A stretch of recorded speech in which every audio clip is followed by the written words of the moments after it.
Irmãos, mais uma vez estou aqui. A graça e a paz. Falar um pouco sobre uma passagem que algumas pessoas têm me perguntado, querendo tirar uma dúvida, e é uma dúvida séria. Essa pessoa fez uma pergunta a mim sobre uma passagem que está no livro de Atos, e Atos 16:31. A coisa é tão séria, irmão, que a gente tem que respeitar a dúvida das pessoas. Sei que para muita gente é uma coisa simples, né? Uma passagem dessa, mas para muita gente é dor de cabeça. Haja vista que muitas pessoas chegam na igreja, né? E muitas vezes querem dar um testemunho e falam sobre essa passagem de Atos 16:31. Vamos ler o que essa passagem diz aqui, ó. Em Atos 16:31. Diz assim: eles responderam: creia no Senhor Jesus Cristo e será salvo tu e tua casa. Isso é uma passagem em que Paulo e Silas, ele estava preso, né?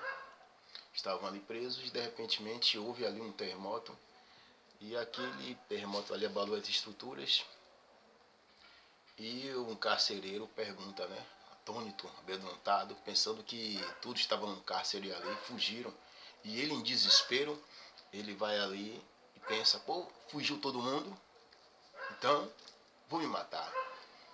Aí Paulo chega lá e diz: não se mate, que o carcereiro já estava com a espada para se matar, né? Imagine ali em Roma, um carcereiro com a responsabilidade daqueles homens estando ali, né? E de repente há um terremoto ali, né? A estrutura é abalada e aquelas pessoas, aparentemente para aquele carcereiro, né, no momento ali tudo escuro, ele aí entra em desespero: ou então vou ser morto, vou me matar logo. Aí Paulo, Silas diz: não tente contra a sua própria vida, estamos todos aqui. Então ele toma aquele susto e fala: o que é que eu faço para ser salvo, né? Aí vem lá Paulo e Silas e diz: então somente crê, né, no Senhor Jesus Cristo, será salvo tu e tua casa. Mas voltando pelo que eu estava falando, uma certa pessoa perguntou a mim, né, uma irmã, e disse: irmão, né, eu creio que toda a minha família será salva, né? Digo amém. Mas o problema é que as pessoas chegam na igreja, né, para dar um testemunho, né? Chega assim, um dia de culto cheio, e aí fala das promessas de Deus, e aí fala, né? Mas eu estou na promessa que será salva a minha casa, né? Eu, primeiramente, e toda a minha casa será salva. Então é uma coisa muito séria. Por que eu estou falando isso? Porque certa vez, quando eu estava ensinando na aula bíblica dominical, em uma determinada congregação, o pastor tinha pregado sobre essa passagem e minha irmã ficou muito alegre, né? Alegre, empolgado. Não, o pastor falou que se eu crer será salvo toda a casa será salva. Eu disse: irmã, não é assim mesmo. Por que ela falou aquilo? Porque o filho dela estava nas drogas, né? Já tinha cometido, né, alguns delitos, já tinha sido preso mais de 2, 3 vezes e continuava nessa vida, né? E uma vez no culto eu até vi, estava nesse culto, uma vigília, e supostamente uma pessoa tinha dito a ela em profecia que o filho dela ainda ia ser um pastor abençoado, cheio de Deus, aquela coisa toda. Mas a gente observando, né, essa pessoa era até uma nova convertida, ela pegou e se empolgou com aquilo. Aquilo que as pessoas falam muitas vezes, né? Profeta de vista. Vê as coisas, a empolgação da pessoa. Aquela irmã falava demais do filho dela, então foi lá e largou uma profetada. Disse: irmã, a profecia tem que passar pelo crivo da palavra de Deus. Mas muita gente não quer passar pelo crivo da palavra de Deus e vive solto dessa forma, né? Passado o tempo, a irmã empolgada nisso, até que um dia, o filho dela foi solto. O que é que ele fez? Foi para determinado lugar, chegou lá, foi assaltar um banco e a polícia aí matou. Então essa irmã ficou em desespero, chegou para mim: não, César, não, que Deus é esse, que Deus é esse, que Deus é esse, né? Que falou para mim que meu filho ia ser salvo, que ainda ia ser um pastor, que isso aí aquilo. E a palavra, como é que fica a palavra que diz: cria no Senhor Jesus Cristo, será salvo tu e tua casa? Eu criei, a palavra diz. E essa irmã ficou muito tempo perturbada. Eu tinha falado com ela sobre essa passagem. Essa passagem bíblica, ela precisa ser muito bem explicada. E muitas vezes as pessoas soltam, né, essa palavra. Então, o que tem a ver essa palavra, né? Foi o que o apóstolo Paulo verdadeiramente falou nessa passagem de Atos 16:31. Por que foi que ele falou isso? Tem algumas pessoas que têm uma visão, né, a respeito dessa palavra. Eu tenho a minha visão também. E eu creio que a palavra de Deus, ela não é, né, de interpretação própria, né, pela sua própria interpretação, mas pelo poder do Espírito Santo. Eu vejo essa passagem, muitas vezes, o que o apóstolo Paulo quis falar naquele momento é que se ele cresce, né, fosse batizado, não é? O que acontece por tabela, né? É o que algumas pessoas também creem, por tabela, por aquele homem ser um carcereiro, um homem de respeito, um homem que tinha uma autoridade nas mãos também. Você vê que ele estava ali, né, como um carcereiro, um homem respeitado na sociedade, respeitado pelos vizinhos, respeitado, vamos dizer assim, pela própria família. Então, o que é que acontecia? Se ele cresce, né, naquele momento, né, e dando testemunho para a sociedade, para a própria família, o que fosse, ali os filhos, a esposa, seja lá quem fosse ali, ia crer, né, da mesma forma que ele estava crendo, e aí sim chegaria a se arrepender também e ser salvo. Então, tem algumas situações que a gente pode pensar a respeito disso. Vamos dar um exemplo. Quando o apóstolo Paulo falou, crê no Senhor Jesus Cristo, será salvo tu e tua casa, vamos dizer, vamos conjecturar aqui um pouquinho. O apóstolo Paulo pode ter dito aquilo porque primeiro que o apóstolo Paulo já estava pregando naquele lugar. O apóstolo Paulo não perdia tempo. Era daqueles crentes mesmo, oh glória, de fogo. Aquele crente mesmo, né, que estava ali no cárcere, estava ali preso, estava louvando, estava pregando, passava ali um soldado, passava ali, né, o carcereiro, e ele ali louvando, pregando a palavra. Então já estava ali germinando a palavra de Deus. Então o apóstolo Paulo deve ser que dizia, né, bom dia, carcereiro, dizia o nome do carcereiro, vamos dizer lá, como é que está a sua família então? O carcereiro já ia, né, falando um pouco sobre a família dele. Então o apóstolo Paulo, que não era besta, já, não, vou orar pela sua família. Vamos dizer que esse carcereiro, ele tivesse uma esposa e um filho pequeno. Aí chega o que o apóstolo Paulo falou, crê no Senhor Jesus Cristo, né, será salvo tu e tua casa. Um exemplo. Ninguém sabe se aquela esposa daquele carcereiro já era uma pessoa crente. Vamos dar um exemplo. E talvez também os filhos daquele carcereiro foram crianças, bem pequenas mesmo. Que Deus não vai julgar uma criança de meses, de 1 ano de idade, né? Está no tempo da inocência. Então essa passagem pode indicar isso também. Que se o carcereiro cresce, talvez a esposa dele já fosse também já crente, e o filho dele por ter meses, então se ele cresce, já seria salvo ele e a casa dele. Há uma situação, um exemplo, isso é uma hipótese. Uma outra hipótese também que eu vejo seria uma questão, vamos dar um exemplo, o apóstolo Paulo dizendo, crê no Senhor Jesus Cristo e será salvo tu e tua casa. Uma outra hipótese seria o seguinte, lembra de Noé? Quando Noé estava acontecendo o dilúvio, Noé entrou ele, a esposa, os filhos dele e as esposas do filho dele. Então significa ali que o apóstolo Paulo poderia, estou dando um exemplo, que poderia ser também ali, como alguns pensam, né? Alguns pensam que talvez a salvação que o apóstolo Paulo falou seria uma salvação apenas física, né? Por quê? Porque Noé ele entrou na arca ali, ele, a esposa e os filhos dele e as esposas do filho. Ali houve uma salvação física, porque não é uma salvação ali espiritual, porque física, porque ali haveria um dano ali, havia uma enchente muito grande, então eles poderiam morrer. O que aconteceu? Houve uma salvação naquele contexto para que a esposa de Noé, os filhos de Noé e as esposas dos filhos de Noé estivessem naquele local, porque a Bíblia diz que a salvação ela é individual. Então naquele momento houve uma salvação física para que eles não morressem naquela enchente ali, né?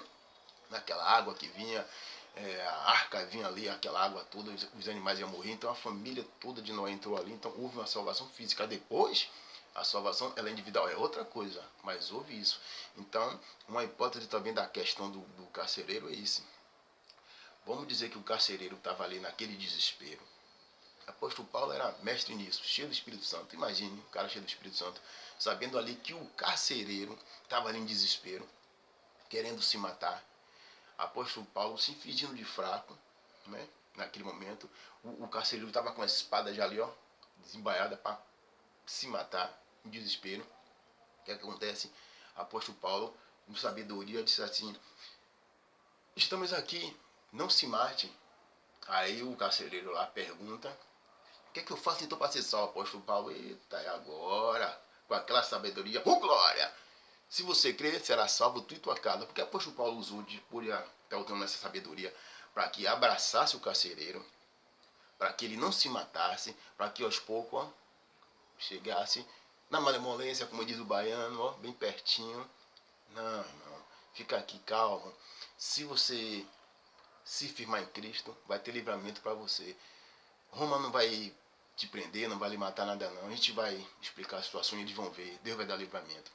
Uma outra hipótese também. Outra coisa que a gente precisa pensar, uma outra hipótese, quando o Senhor Jesus Cristo, os apóstolos Paulo, que eu creio nessa questão, quando o carcereiro entra naquele desespero todo, o apóstolo Paulo fala assim: crê no Senhor Jesus Cristo e será salvo tu e tua casa. O que é que o apóstolo Paulo pode estar falando ali? Uma profecia individual, uma palavra individual para aquele carcereiro.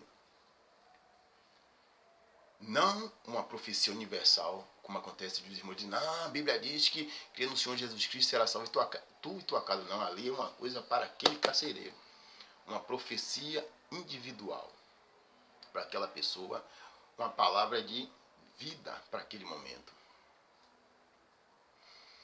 Ou seja, fico até nervoso porque eu fico assim pensando: meu Deus, a tua misericórdia, a tua graça sobre a sua igreja não é brincadeira não. Então, minha irmã, a gente precisa ser cheio do Espírito Santo. Uma coisa que eu creio, meu irmão, é um exemplo. Quando o apóstolo Paulo ele viu aquele desespero daquele carcereiro, aquele homem tentando se matar, aquele homem que todo dia o apóstolo Paulo estava ali, né, dando bom dia, dando boa tarde, já sabia da conduta dele ali, já sabia qual era, um exemplo, o nome da esposa daquele carcereiro. Vamos dar um exemplo, que possivelmente aquele carcereiro tinha mais, vamos dizer, mais aqui na frente a gente vai ver essa passagem, porque eu estou falando isso. O apóstolo Paulo já sabendo, tendo uma comunhão com aquele carcereiro, que o apóstolo Paulo não perdia tempo, como eu falei, já sabendo dos filhos do carcereiro, já sabendo de muitas coisas profundas, né, possivelmente, carcereiro conversando, bom dia, já falando de Deus, falando da pessoa do Espírito Santo, falando de Deus. Paulo e Silas, não só Paulo, mas Silas também estava ali, né? Os dois não brincavam. Mesmo estando preso, estava ali glorificando a Deus, cantando louvores. Então o que acontece? Paulo, cheio do Espírito Santo, quando aquele carcereiro entrou em desespero, ele sente uma compaixão, a palavra de revelação de Deus vem, e o apóstolo Paulo vê o profundo daquele desespero daquele homem, e aquele homem tentando se matar. Isso eu conjecturando aqui, né? Naquele desespero, o apóstolo Paulo, esse homem pode se matar. Deus pode ter dado uma revelação a ele ali e viu: não, calma, ele vai se converter. Ele vai, olha o que ele vai falar, apóstolo Paulo, ele vai falar sobre isso, que ele possa ser salvo. Então você vai dizer o meu nome e olha o que vai acontecer, ó. Aí o apóstolo Paulo já está vindo pelo poder do Espírito que ele seria levado para a casa do carcereiro. Eles iam aceitar a palavra e ali, ó, iam abrir o coração. E aí pode ser, por isso que o apóstolo Paulo já falou aquilo. Então é uma profecia individual para a família daquele carcereiro. Não é uma profecia universal para mim, para você. Se fosse assim, se uma profecia universal, desde o dia que Adão e Eva pecou, meu irmão. Imagine Adão naquele desespero. O que é que eu faço, Deus? O que é que eu faço de novo? Para estar aos teus pés? Me perdoe. O próprio Deus dizia assim, crê tão somente. Crê em mim e será salvo tu, né? Toda a sua família. Um exemplo, Adão, uma questão dessa, Deus falando com Adão, então Adão voltaria para Deus e estaria todo mundo salvo de novo. Não tem lógica. Se Adão e Eva aceitasse essa ideia desde o começo, de ser salvo, ele e a família dele toda, a gente estava todo mundo aqui salvo, aqui de boa, estava aqui assim, não precisaria nem estar aqui agora, né? Pregando essa palavra. Então a gente precisa verdadeiramente. Olha o que acontece aqui, ó. No livro de Ezequiel 18, 20, tem uma passagem que diz assim, ó. Ezequiel 18, 20 diz assim, ó. Aquele que pecar é que morrerá. O filho não levará a culpa do pai, nem o pai levará a culpa do filho. Ou seja, tem uma passagem aqui que já nos diz tudo. E outra tradução, a alma que pecar, essa morrerá. A gente precisa, meu irmão, se ligar nessa passagem bíblica. A gente não pode estar aqui brincando, pregando o evangelho de mentira. A gente não pode estar aqui, né? Porque tem muita gente que acaba, meu irmão, se precipitando. E essa passagem aqui de Atos 16, 31, vocês vão dar uma lidinha, vale a pena. A gente não está aqui perdendo tempo não, tem almas perdendo a vida, pessoas muitas vezes angustiadas com Deus. E essa passagem aqui, ó, lendo ela toda, vamos ver aqui assim, ó. Atos 16, 31, diz assim, ó. Eles responderam, isso é Paulo e Silas, crê no Senhor Jesus Cristo e será salvo você e sua casa. E pregaram, olha o que está dizendo aqui depois, ó, olha o que eu estou dizendo. E pregaram a palavra de Deus a eles e a todos de sua casa. Naquela mesma hora da noite foram batizados. Então os levou para sua casa, serviu-lhe uma refeição com tudo de sua casa e alegrou-se muito por haver crido em Deus. Eita glória! Foi o que aconteceu. Depois da lei que o carcereiro perguntou, o que é que eu faço para ser salvo? O apóstolo Paulo falou assim, crê no Senhor Jesus Cristo e será salvo, tu e tua casa. Depois que aconteceu, o apóstolo Paulo foi para a casa do carcereiro, eles foram ali, creram, a família do carcereiro, e foram ainda batizados. Então, meus irmãos, tome cuidado com a má interpretação da Bíblia. A Bíblia não é de particular, de forma de uma interpretação. A Bíblia diz, a alma que pecar, essa morrerá. Então, meus irmãos, cuidado com isso. A Bíblia diz em Marcos 16, 16, quem crê e for batizado será salvo, porém quem não crê já está condenado. Então fica essa reflexão, a alma que pecar, essa morrerá. Tome cuidado com isso. O que não crê, meu irmão, em Deus, será condenado. Então lembre disso. A salvação é individual. Não use essa palavra como escudo para dizer, não, eu vou crer no Senhor Jesus Cristo, será salvo mim e minha casa. Imagine uma pessoa que está roubando, que está matando, seja o que for, filho de peixinho, peixinho é. Não, se você é crente, se o seu filho, o vizinho, o seu tio, o mãe, seja lá o que for, continuar no erro, infelizmente, ele vai ter que prestar conta a Deus. Não adianta você dizer, eu sou crente, então meu filho vai ser salvo, minha esposa vai ser salva. Não, não é assim. Então preste atenção. A alma que pecar, essa morrerá. Essa passagem está tratando aqui de uma outra questão. Uma questão individual para aquele carcereiro. Não uma passagem universal para todo mundo. Fica a reflexão. Em nome de Jesus Cristo, vamos seguir. Fiquem na paz. Glória!